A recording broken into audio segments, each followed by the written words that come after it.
আচ্ছা, এটা হচ্ছে ডুমুরি গাছ আছে, তেলাকুচো আছে, জারফান আছে, সব কিছুই আছে এর সাথে।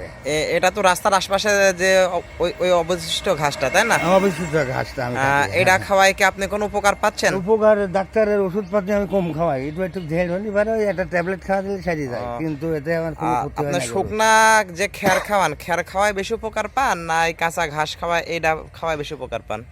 যাই হোক, ওই মোটামুটি খেলের থেকে একটু উপকার বেশি আছে এটাই। কাঁচা ঘাস খাওয়ালে রোগ বালাই এটা কম হয়, কম হয় এবং দুধের প্রোডাকশনটা বেশিও হয়। বেশি হয়। হ্যাঁ। আর এমনি আইরি গরু খাওয়ালে কি উপকার বোঝা যায় আপনার? ও যা খাওয়াবেন তারই শক্তি ধরবে। শক্তি ধরবে। হুম। মানে দেখা যাচ্ছে কাঁচা ঘাস খাওয়ালে গরু গরুর শরীর কেমন পরিবর্তন হয়? পরিবর্তন ভালো হয়। এখন দর্শক আপনাদেরকে বলছি, আপনারা আপনাদের বাড়ির আশেপাশে আলানে পালানে যে সমস্ত এই সমস্ত অপ্রয়োজনীয় যে ঘাসগুলো আছে এগুলা কিন্তু গরু খায়।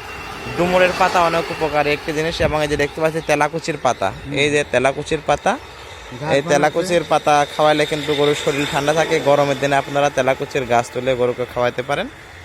আর এটা খাওয়ানো কিন্তু অনেক উপকার, যেহেতু কাঁচা ঘাস বর্তমানে আমাদের এলাকাতে নাই বললেই চলে, আপনারা কাঁচা ঘাস হিসাবে এটা আপনারা খাওয়াতে পারবেন। ধন্যবাদ।